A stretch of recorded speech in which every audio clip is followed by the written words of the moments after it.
The station covering all of the DMV. This is DC News Now.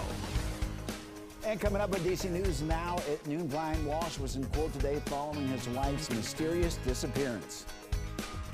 And later, the Walmart on 8th Street is apologizing to customers for inconveniences caused by refrigeration outage.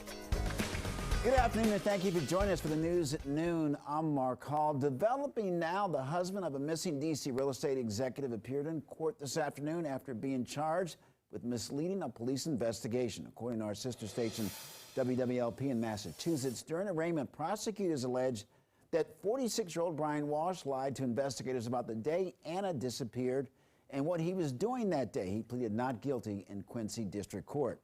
This is Anna Walsh, now missing for 9 days. She was last seen in Cohasset, Massachusetts early on New Year's Day with plans to take a rideshare to the airport and fly back to D.C. where she works. But records show that she may never have actually got into the car, and she didn't get onto a plane to D.C. Her employer and her husband didn't report her missing until the 4th. Cohasset police announced the arrest of her husband, Brian Walsh, last night, saying that during the investigation, he made misleading statements.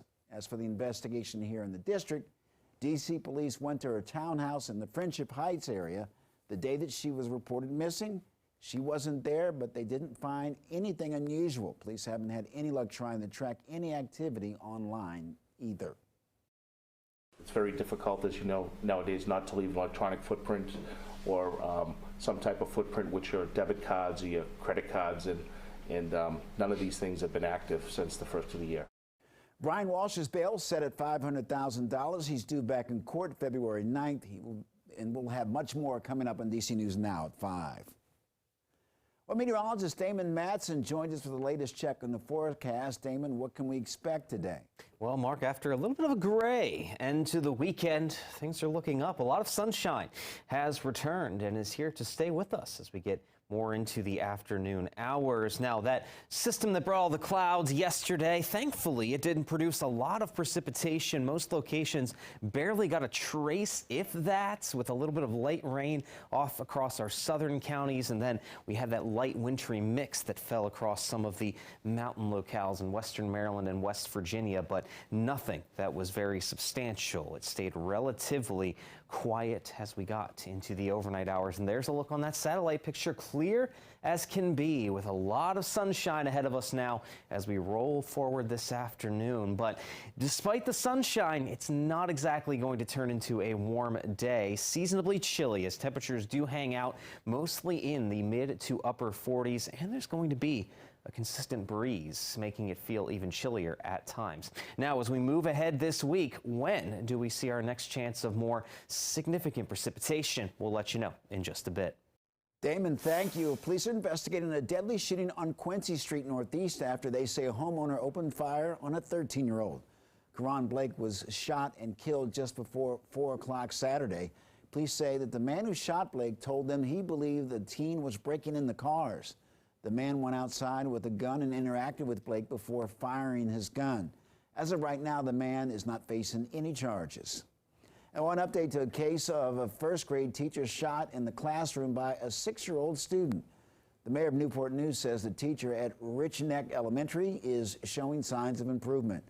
The 6-year-old allegedly pulled out a handgun and shot the teacher, who has been identified as Abby Zwerner.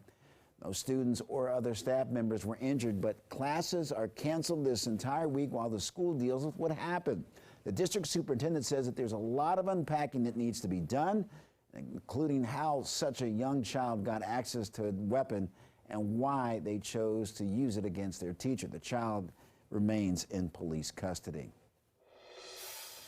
Well, new this afternoon, Walmart responding to questions about shocking images from one of their stores right here in D.C. Take a look. This tweet was sent over the weekend, and it's blowing up on social media, showing several aisles with zero groceries to be found. DC News Now's Joseph Omo went to the store to find out what's going on. Yeah, so after seeing that tweet go so viral, we decided to check it out for ourselves this morning. Take a look. This is the Walmart on 99 H Street, Northwest here in Washington, D.C. We went inside of the store to see firsthand the lack of food. So this is the part of the store where things like eggs, juice, dairy, and yogurt were sold, but take a look. None of it to be found. This doesn't even compare to the beginning days of the pandemic. There's just literally nothing in these refrigerators.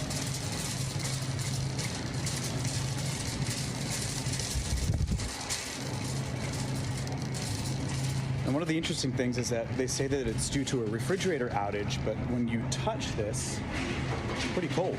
It was everything from fruits and vegetables to frozen meal packs, either very little options or nothing at all. Now, we spoke to several frequent shoppers at this Walmart. None of them wanted to go on cam, but many of them did tell us this isn't a problem that's anything new for this Walmart location. It's been going on since the week of Christmas.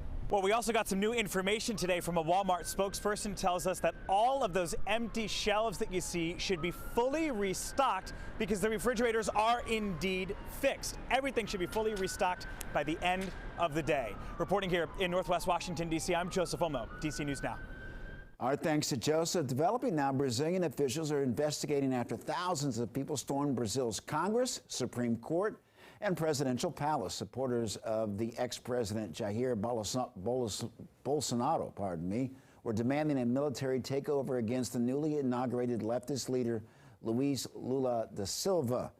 Windows were broken, furniture flipped over, and computers and printers smashed inside buildings. It comes after months of Bolsonaro stirring up fears about the country's electronic voting system.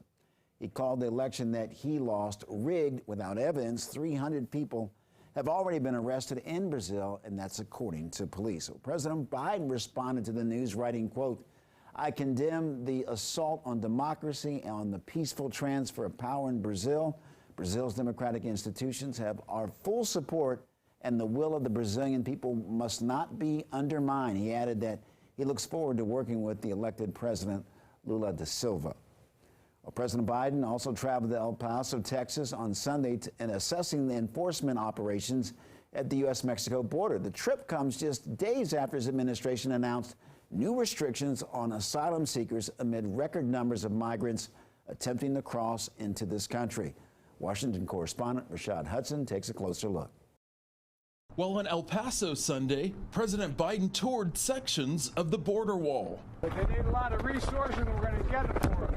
The border visit was met with criticism from Texas Governor Greg Abbott. This is for nothing but for show unless he begins to enforce the immigration laws. It's the president's first trip since taking office, and it comes as he announced new policies, including an expansion of a process to allow 30,000 additional migrants per month into the U.S. from 4 countries: Cuba, Haiti, Nicaragua, and Venezuela. We are dealing within a broken immigration system that Congress has failed to repair for decades. President Biden visited migrant service centers, and traveling with him was Texas Congresswoman Veronica Escobar.